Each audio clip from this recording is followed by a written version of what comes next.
Hello दोस्तों, स्वागत है आप सभी का आचार्य जी चैनल पर। मैं आज आपको बताने वाला हूं नेपाल में जो है राजनीतिक संकट किस तरीके से जो है गहराया हुआ है, उसके बारे में हम बात करने वाले हैं। देखो, यहाँ के जो प्रधानमंत्री हैं केपी शर्मा ओली, ये वही ओली हैं जिन्होंने कहा था कि प्रभु श्री राम जो है नेपाल के थे। उसके बाद देखिए क्या कह रहे हैं कि हे प्रभु, इनके मुँह पर जो है मारिए बाण। तो इसको जो है ये वही केपी शर्मा ओली हैं जिन्होंने कहा था।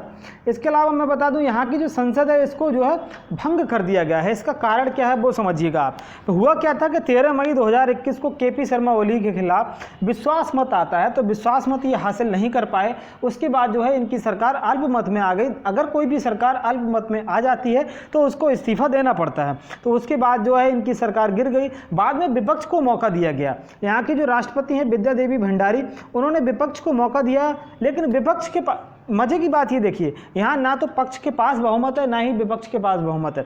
विपक्ष ने कहा हम भी सरकार नहीं बना सकते। उसके बाद विद्या देवी भंडारी ने फिर से केपी शर्मा ओली को प्रधानमंत्री के पद पर नियुक्त कर दिया, लेकिन उनको 1 महीने का वक्त दिया गया कि आप जो है बहुमत को साबित कीजिएगा। लेकिन केपी शर्मा ओली ने कहा कि हमारे पास भी बहुमत नहीं है। ये देखिए, दोनों तरफ से ही जो है इनका खटिया जो है ख़त्म हो चुकी है। तो ये जो है दोनों तरफ से इनका मामला सलट गया। तो उसके बाद जो है यहाँ की जो राष्ट्रपति हैं विद्या देवी भंडारी, इन्होंने जो है यहाँ पर चुनाव की घोषणा कर दी। तो अब ये जो चुनाव होने हैं यहाँ पर नवंबर माह में जो है यहाँ पर चुनाव संपन्न होंगे। देखो, नेपाल जो है भारत के साथ ही साथ साझेदार जो है पार्टनरशिप में, देखो एक सार्क का भी मेंबर है ये भारत के साथ ही साथ। और बिम्स्टेक जो bay of Bengal initiative multi sectoral technical economic corporation जो है, इसका भी भारत के साथ ही साथ साझेदार है। तो नेपाल जो है, आप इसकी जो संसद है इसको भंग कर दिया गया और यहाँ पर जो है चुनावों की घोषणा कर दी गई है। यहाँ पर अब जो है चुनाव होने वाले हैं नवंबर माह में, यहाँ पर जो चुनाव होंगे, इसीलिए आप ध्यान रखिएगा। पॉलिटिकल क्राइसिस हो चुके हैं नेपाल में। नेपाल में जो लोकतंत्र की शुरुआत हुई है वो मैं आपको बता दूं, चुनी हुई सरकार जो है नेपाल में सन 2015 के बाद बनना स्टार्ट हुई। उससे पहले यहाँ पर राजतंत्र चला करता था, राजशाही थी। 2015 में देखिए यहाँ पर जो है ये चुनी हुई सरकार चुन के आती है। 2021 तक अपना 5 साल पूरा नहीं कर पाई। कई बार यहाँ पर जो है इस तरह की जो है घटनाएं देखने में मिली हैं। तो नेपाल भारत का पड़ोसी राज्य देश है, जो कि इसे कि आप देख सकते हैं जो आपको दिखाई दे रहा है, उत्तर प्रदेश के साथ सीमा साझा करता है और उसके साथ ही साथ उत्तराखंड और सिक्किम के साथ भी ये सीमा जो है साझा करता है।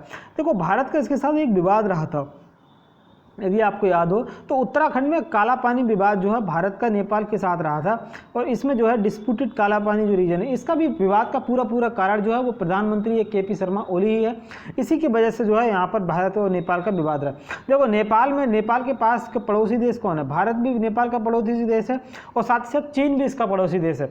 चीन एक ऐसा देश है जो कि विस्तारवादी नीतियों पर काम करता है। तो विस्तारवादी नीतियाँ जो है अपना रहा है, तो एक दिन चीन जो है नेपाल को भी हथिया लेगा, आप देखना। तो नेपाल जो है इस बात को अभी समझ नहीं पा रहा है, अभी बच्चा है छोटा सा, तो इसको समझने में वक्त लगेगा, आने वाले समय में देखना होगा। इसके अलावा माउंट एवरेस्ट के बारे में बात करूं, नेपाल में ही स्थित है। ऊंचाई इसकी 8,848 मीटर है। दुनिया का सबसे ऊंचा पर्वत जो है वो माउंट एवरेस्ट ही है, ध्यान रखिएगा। इस पर हाल ही में जो है जो चढ़ाई की है जिन्होंने भारतीय जो है वो हमारी यामी तांगजोंग जो है वो पहली भारतीय महिला है जो कि 2021 में चढ़ी हैं। इसके अलावा पहली भारतीय महिला जो माउंट एवरेस्ट पे चढ़ी थी उनका नाम बछेंद्री पाल था। इसके अलावा मैं आपको बताऊं एक चीज़ और ख़ास बात, ध्यान रखिएगा। नेपाल में एक बहुत ही प्रसिद्ध मंदिर है, पशुपतिनाथ महादेव का मंदिर है, ध्यान रखिएगा। क्वेश्चन इससे भी पूछा जाता है। इसके अलावा भारतीय संसद के बारे में मैं बता दूं आपको। देखो, भारतीय संसद के 3 अंग होते हैं, एक तो लोकसभा, दूसरा राज्यसभा, तीसरे होते हैं राष्ट्रपति। यदि किसी भी बिल को आपको पास कराना है, एक्ट बनवाना है, अधिनियम बनाना है, तो जो है बिल को जो है सबसे पहले लोकसभा, उसके बाद राज्यसभा, उसके बाद राष्ट्रपति के सिग्नेचर होंगे, तभी कोई भी बिल जो है एक्ट में परिवर्तित हो पाता है। तो संसद के 3 भाग होते हैं, 3 अंग हैं। संसद का जो अनुच्छेद है वो 79 है और राज्यसभा का अनुच्छेद 80 में है और लोकसभा का अनुच्छेद जो है वो 81 है, ध्यान रखिएगा। इसके अलावा जो राज्यसभा और लोकसभा के बारे में कुछ चीज़ें बता दूं आपको। देखो, जो लोकसभा होती है उसका कार्यकाल 5 वर्ष का होता है, लेकिन राज्यसभा एक स्थायी सदन है, इसका कोई भी कार्यकाल नहीं होता है। इसके जो मेंबर होते हैं उनका कार्यकाल अवश्य होता है, उनका कार्यकाल जो है 6 वर्ष के बाद उनको रिटायर किया जाता है। और लोकसभा का जो विघटन है 5 साल के बाद जो है डिजॉल्व हो जाती है। इसके अलावा जो भारतीय संसद है वो नई संसद का निर्माण हो रहा है, सेंट्रल विस्टा प्रोजेक्ट इस पर काम चल रहा है। अगली जो आने वाली संसद है हमारी भारतीय संसद, वो कुछ इस तरीके की होने वाली है। इसके अलावा यदि आप इस चैनल पर नए हैं तो चैनल को सब्सक्राइब कीजिएगा। यदि आपको वीडियो पसंद आई हो तो लाइक कीजिएगा। आपका कोई भी क्वेश्चन हो तो कमेंट बॉक्स में आप पूछ सकते हैं। यदि आप डेली PDF प्राप्त करना चाहते हैं मेरी क्लासेस की, तो आप जो हैं आचार्य जी चैनल को टेलीग्राम पर ज्वाइन कर सकते हैं। इसके अलावा थैंक यू दोस्तों, good bye and have a nice day.